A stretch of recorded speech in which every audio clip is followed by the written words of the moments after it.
Herkese yeniden merhaba, kanalıma ve mutfağıma hoş geldiniz. Bugün sizlere ıspanaklı, peynirli nefis bir börek tarifi hazırladım arkadaşlar. Tam da mevsimindeyken bu tarifimi denemenizi tavsiye ediyor ve hemen detaylarına geçiyorum. Böreğin iç harcını yapmakla başlıyorum. Bunun için tavaya 3 adet küp küp doğranmış kuru soğan, yarım çay bardağı zeytinyağını ilave ederek soğanları kavurmaya başlıyorum. Arkadaşlar fırında pişeceği için de soğanları fazla kavurmaya gerek yok. Şöyle yumuşamış olması yeterli olacaktır bize. Evet, soğanlar güzelce yumuşadı. Şimdi üzerine bir dolu yemek kaşığı domates salçası ilave ediyorum. Birkaç tur salçanın çiğ kokusu çıkana kadar kavurmaya devam edeceğim. Soğan ve salçayı kavurdum. Şimdi ocağın altını kapatıyorum. Tava henüz sıcakken üzerine ıspanağı ekleyeceğim. Arkadaşlar ben ıspanağı çiğden ekliyorum. Böyle daha lezzetli oluyor. 500 gram ıspanak kullandım. Ispanağı ekledim. Şimdi yarım demet doğranmış maydanozu ilave ediyorum. Ve bir tabak dolusu peynir ekliyorum. Tulum peyniri ve beyaz peynirini karışık olarak kullandım. Toplamda 400 gram kadar peynir kullanmış oldum arkadaşlar. Lor peyniri de kullanabilirsiniz. O da çok güzel oluyor. Daha önce denedim. Lezzet vermesi için baharat ekliyorum. Bunun için bir tatlı kaşığı pul biber, bir tatlı kaşığı karabiber ve yarım tatlı kaşığı kadar tuz ilave ediyorum. Kullanmış olduğum peynirler tuzsuz olduğu için ben tuz ilavesi yaptım. Sizin kullanacağınız peynir tuzlu ise tuz eklemeyin. Böreğin iç harcını hazırladık. Şimdi onu yumuşacık yapacak olan o sosun yapımına geçiyoruz. Karıştırma kabına öncelikle bir su bardağı sıvı yağ, bir çay bardağı yoğurt alıp güzelce karıştıralım. Arkadaşlar burada sıvı yağ yerine isterseniz tereyağı da kullanabilirsiniz. Böreğin sosunu ve iç harcını hazırlamış olduk. Şimdi böreğimizin şeklini vermeye geçeceğiz. Bunun için 4 adet yufka kullandım arkadaşlar.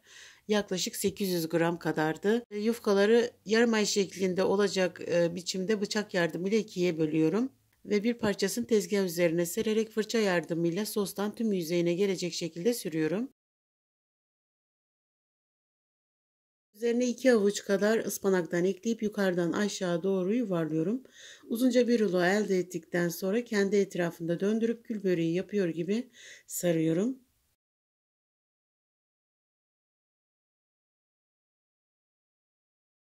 Evet, yufkayı sardım. Şimdi tepsinin ortasına bırakıyorum. Ve tezgaha bir parça daha yufka açıp seriyorum. Yine soslayıp iç harç ekleyip yuvarladıktan sonra bu defa hazırlamış olduğum böreğin etrafına doluyorum. Ve geride kalan yufka ve iç harcı bu şekilde hazırlayarak bitiriyorum.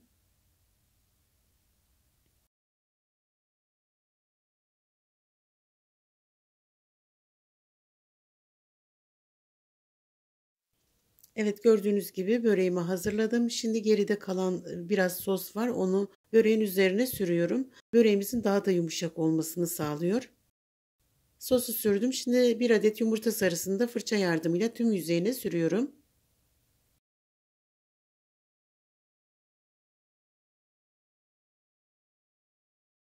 Evet, yumurta sarısını da sürdüm. Şimdi böreği dilimliyorum. Üzerine çörek otu ve susam serpiştirdikten sonra önceden ısıtılmış 180 dereceli fırına gönderiyorum.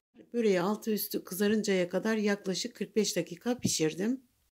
İlk 25 dakika fanlı programda, sonrasında alt üst ayarda pişirmeye devam edebilirsiniz. Ben bu şekilde pişirdim ama sizler ister fansız ister fanlı ayarda pişirebilirsiniz. Yani kendi fırınınızın durumuna göre de pişirebilirsiniz.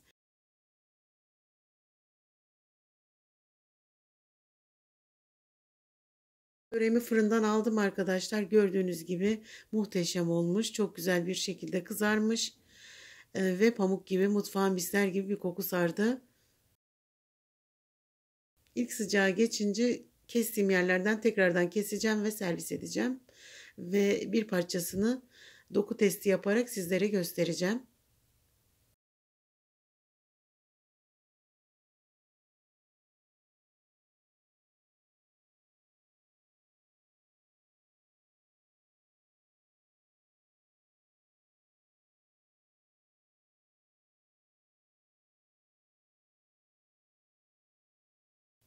Gördüğünüz gibi arkadaşlar böreğim yumuşacık, nasıl kolayca kesilebiliyor. Tarifimi gönül rahatlığıyla deneyebilirsiniz. Evet arkadaşlar, bir videomuzun daha sonuna geldik. İnşallah videomu beğenmişsinizdir. Deneyecek olan herkese şimdiden afiyet olsun. Yeni videolarda görüşmek üzere. Kendinize iyi bakın. Allah'a emanet olun.